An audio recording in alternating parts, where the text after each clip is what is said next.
Tovar qaytarilishi mumkinmi? Iste'molchi qanday huquqlarga ega? Mutaxassis va xaridorlar fikrlariga yuzlanamiz. Aynan navbatdagi lavhada. Marhamat. Savdo do'konlariga kirganimizda sotilgan tovarlar qaytarib olinmaydi degan yozuvni ko'rishimiz mumkin. Biroq bu yozuvni ko'rib, agar men xarid qilgan mahsulot yaroqsizsa, qanday yo'l tutishim kerak degan savol tug'iladi.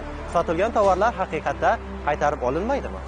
Qabul qilmaslikka haqqi yo'q. Ulardan sotib olgandan cheklari bo'lsa, qo'limda qabul qilmaslikka haqqi yo'q ular.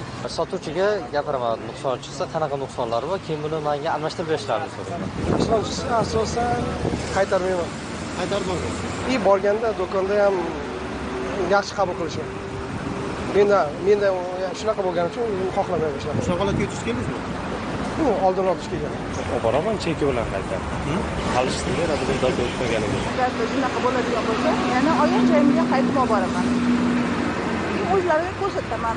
Ma'lumki, savdo shoxobchalarida ko'ramizki, ayrim sotuvchilar tomonidan sotilgan mahsulot qaytarib olinmaydi degan yozuvlarni e'lon tariqasida ilib qo'yishadi. Lekin bu to'g'ri emas.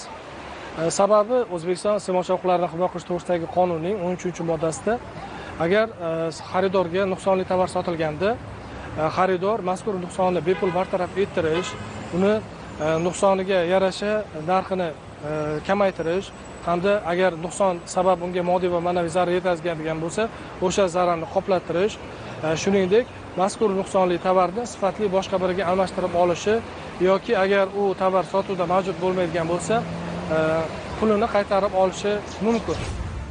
Sotilgan tovar qaytarib olinmaydi. Bu yozuv bugun aksariyat savdo nuqtalarida ko'zga tashlanadi. Ko'pchilik bu jumlani qonuniy qoida deb o'ylaydi. Ammo aslida bu yozuv har doim ham iste'molchi huquqlarini cheklay olmaydi. O'zbekiston Respublikasining iste'molchilar huquqlarini himoya qilish to'g'risidagi qonuniga ko'ra, agar xaridor mahsulotda nuqson aniqlasa, uni qaytarish, almashtirish yoki bepul ta'mirlash huquqiga ega. Qonunchilikda quyidagi 5 ta asosiy huquq belgilangan. Tovarni shunday markali, lekin sifatli mahsulotga almashtirish, boshqa markali mahsulotga almashtirib, narxdagi farqni qayta hisoblash, nuqsonlarni bepul bartaraf etish yoki xarajatlarni qoplash, narxni nuqson darajasiga qarab kamaytirish, shartnomani bekor qilib, to'liq pulni qaytarib olish. Ammo shuni unutmaslik kerakki, ayrim mahsulotlar qonun bo'yicha qaytarilmaydi. Ular qatoriga dori vositalari, gigiyenik buyumlar, kosmetika mahsulotlari va boshqa bir qator tovarlar kiradi.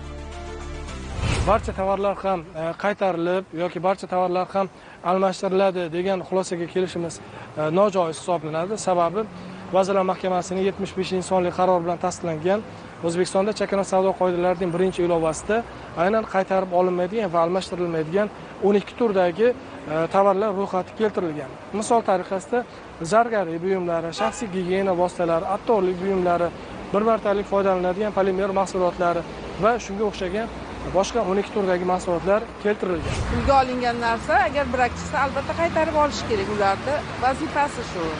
Endi qaytarib olmasa, tegishli tashkilotlarga murojaat qilamiz. Lekin duch keldim, kosa oluvdim.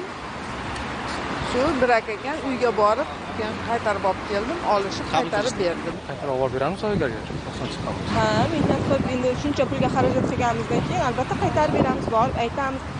Balkim biz olmay qaytarib bermay, mendan keyin ham yana birov shuni, balkim savdogar o'zi e'tibor bermagan bo'lishi mumkin. Qaytarib bersam, keyingi odam shu narsaga duch kelmaydi. Agarda iste'molchilar, ya'ni xaridorlar o'sha xarid qilingan mahsulotni qaytarishda yoki uni boshqa aynan shunday bir markali boshqa bir sifatlisiga almashtirishda yoki u sotuvda mavjud bo'lmaydigan bo'lsa, umuman qaytarib pulni o'ziga qaytarishda ma'lum bir tushunmovchiliklarga, noqonuniy harakatlarga duch keladigan bo'lsa, vakolatli davlat idoralari mavjud. Bevosita Raqobatni rivojlantirish hamda iste'molchi huquqlarini himoya qilish qo'mitasining 1159 yoki O'zbekiston iste'molchi huquqlarini himoya qilish jamiyatlari federatsiyasining 1091 qisqa raqamli ishonch telefonlariga murojaat qilishlari mumkin. Sotilgan tovarlar qaytarib olinmaydi degan yozuvlar ko'p joylarda uchrasa-da, bu yozuvlar faqatgina ayrim tovarlar uchun, masalan, gigiyenik mahsulotlar uchun amal qiladi. Agar mahsulot yaroqsiz chiqsa, xaridor o'z huquqlarini himoya qilishga haqli.